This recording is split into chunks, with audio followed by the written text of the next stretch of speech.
Assalamualaikum warahmatullahi wabarakatuh. Halo sahabat opini, kembali lagi bersama saya Mutiara Aulia, tentunya di podcast Opini, obrolan pendidikan Islam masa kini. Bagaimana kabarnya sahabat opini semuanya? Semoga kita selalu diberikan kelancaran dalam menjalankan ibadah puasa pada tahun ini. Amin ya Allah ya Rabbal Alamin.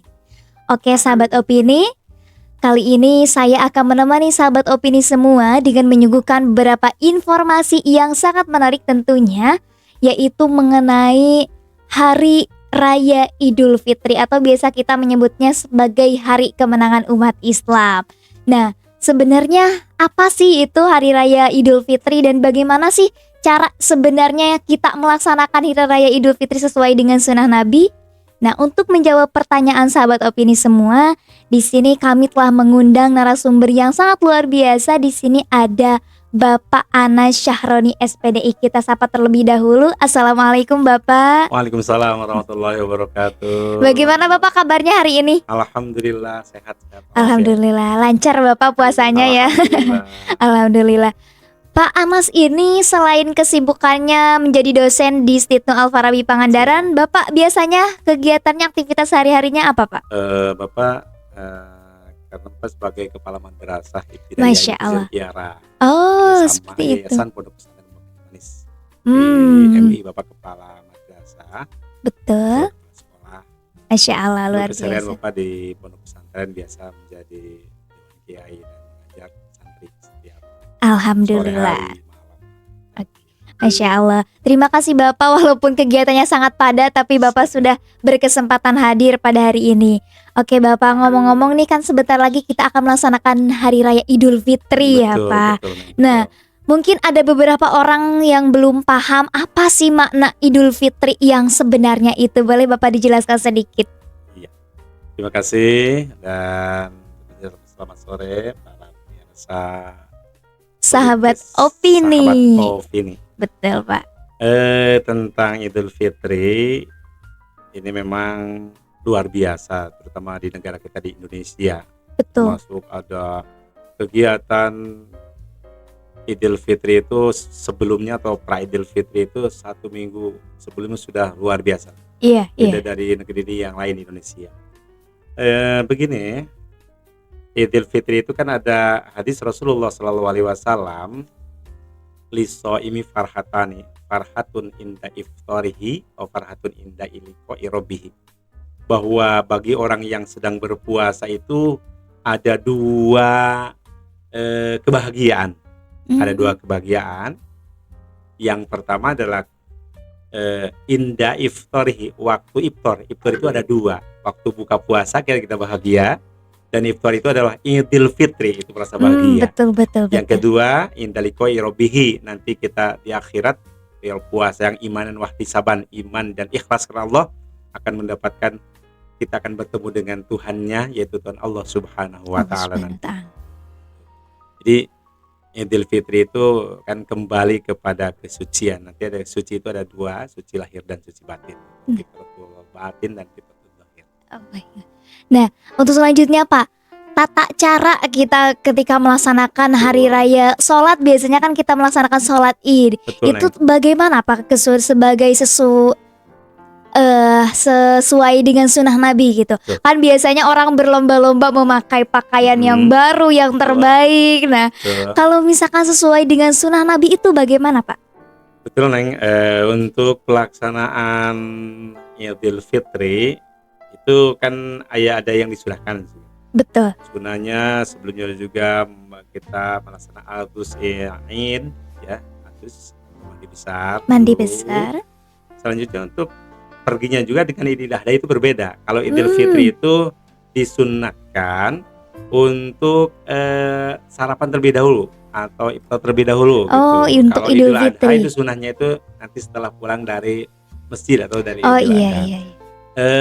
Sebenarnya di dalam Idul Fitri utamanya ya, kita itu disunahkan itu yang pertama pakai harum-haruman, memakai pakaian yang terbaik ya Pak. Betul, yang terbaik. Nah itu yang terbaik, dan tentunya yang kita punya yang terbaik yang kita punya, dan itu lebih awal lebih bagus kita pergi untuk pergi ke masjid ya, kecuali yang menjadi khatib atau imam. Jadi untuk tata cara dalam Idul Fitri, pelaksanaan sholat Idul Fitri, karena itu adalah salah sunat yang sunnah Betul, betul. diberjamaahkan begitu. Makanya banyak hal terutama di Idul Fitri itu dalam berpakaian, termasuk juga pakai wangi-wangian, termasuk juga kita sarapan terlebih dahulu. Sarapan terlebih dahulu, betul. Jadi sahabat opini, yang membedakan Idul Fitri dengan Idul Adha itu salah satunya kalau misalkan kita akan melaksanakan sholat Idul Fitri itu disunahkan untuk makan terlebih dahulu ya Iya. Pak. Sedangkan untuk Idul Adha setelah sholat baru disunahkan kita makan, seperti itu. Tapi Pak, saya mendengar kita kan biasanya sering menyebut bahwa hari Idul Fitri itu sebagai hari kemenangan. Betul. Nah, saya juga pernah mendengar nih Pak bahwa Idul Fitri itu bukan hari kemenangan. Nah, menurut Bapak seperti apa Pak? Baiklah, begitu. Ke hari kemenangan itu kan dari kata Idul Fitri, kembali kepada kesucian.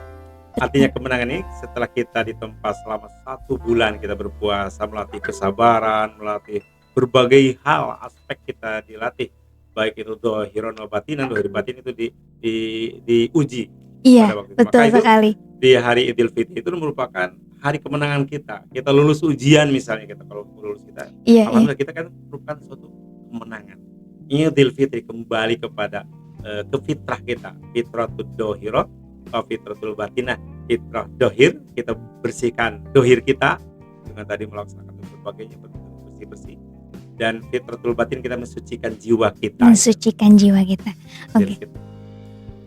Untuk selanjutnya Pak, biasanya kan ketika kita sudah melaksanakan sholat hari raya Idul Fitri, biasanya makan ketupat nih, kebiasaan orang Indonesia. Biasanya kita sering takziah gitu Iya, Pak, ke pemakaman keluarga kita yang sudah meninggal. Nah, itu memang takziah ke makam itu sudah ada tuntunan sunnah sebelumnya atau bagaimana Pak? Betul, Neng. Terima kasih. Untuk jarah kan ada hadis Rasul,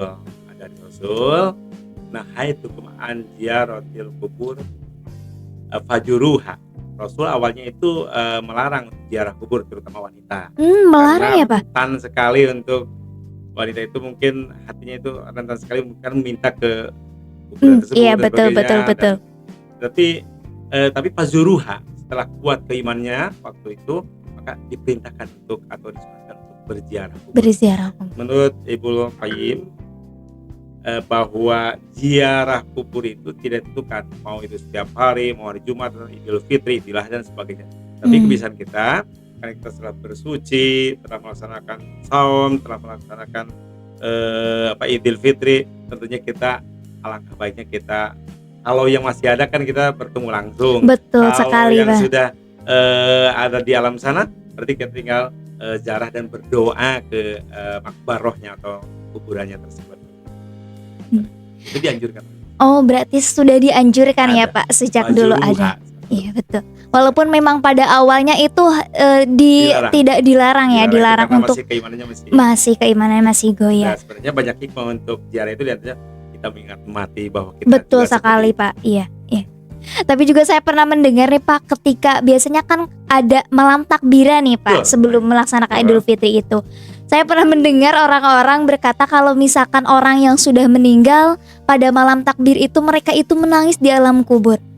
Seperti itu Pak atau bagaimana penjelasannya? Boleh dipaparkan sedikit? Sebenarnya banyak itu, antaranya adalah malam Jumat itu, bahwa arwah itu akan menanti doa-doa kita. Iya. Ada yang menangis karena keluarganya mungkin daripada berdoa malah dia bergurau-gurau dan sebagainya. Ada yang merasa gembira arwah itu, saudara kita yang dalam barzah itu, karena keluarganya yang masih hidup di dunia ini doa, baca Fatihah, baca dan sebagainya.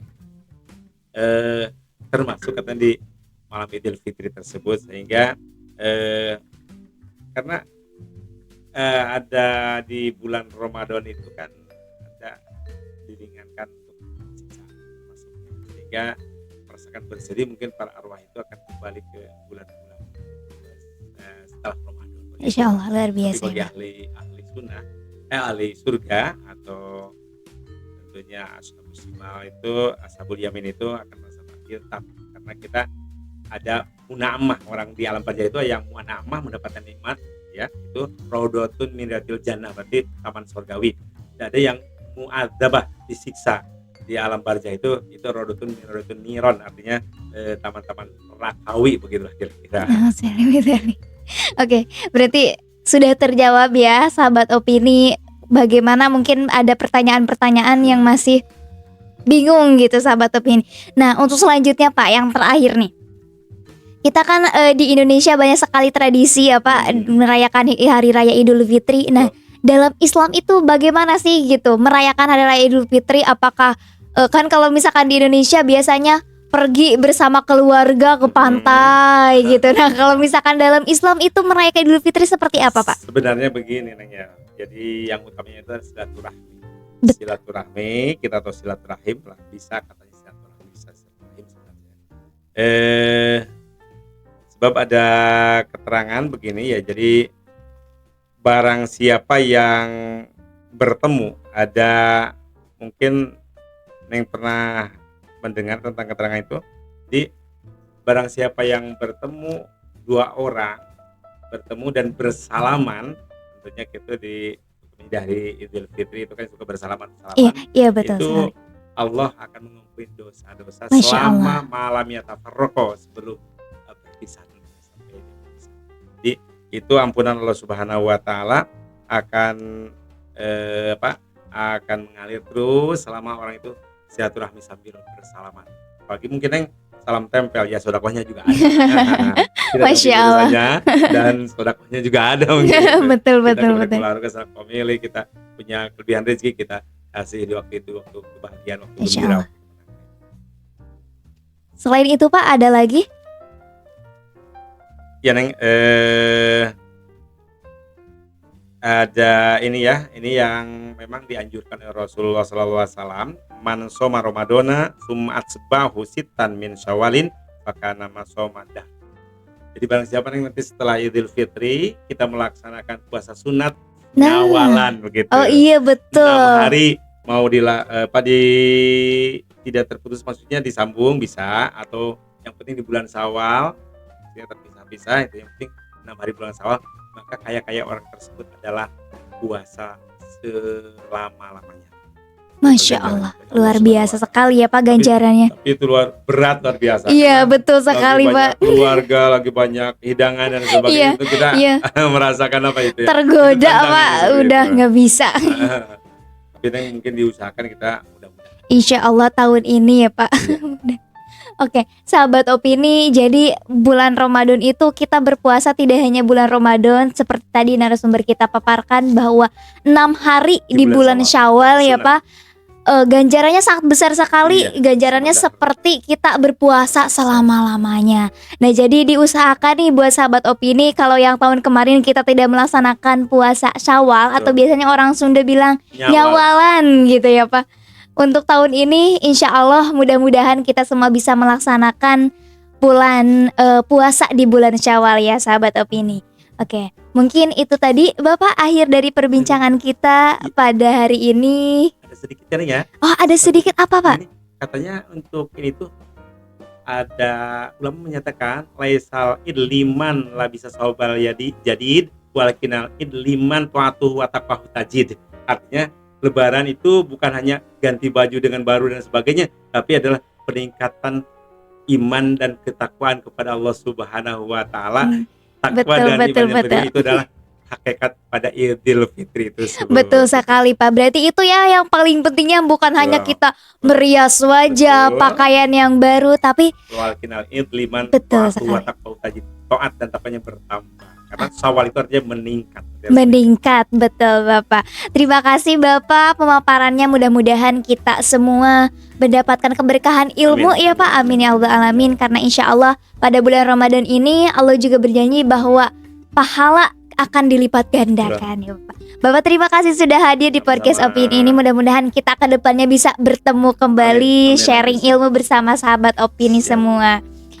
Oke sahabat Opini, itu tadi akhir dari perbincangan kita pada podcast kali ini. Mohon maaf bila ada perkataan yang kurang berkenan di hati sahabat Opini semua. Dan jangan lupa untuk aktifkan lonceng notifikasi supaya tidak ketinggalan ilmu-ilmu yang berikutnya, informasi-informasi yang menarik dari podcast kami. Saya Mutiara Aulia pamit undur diri. Wassalamualaikum warahmatullahi wabarakatuh.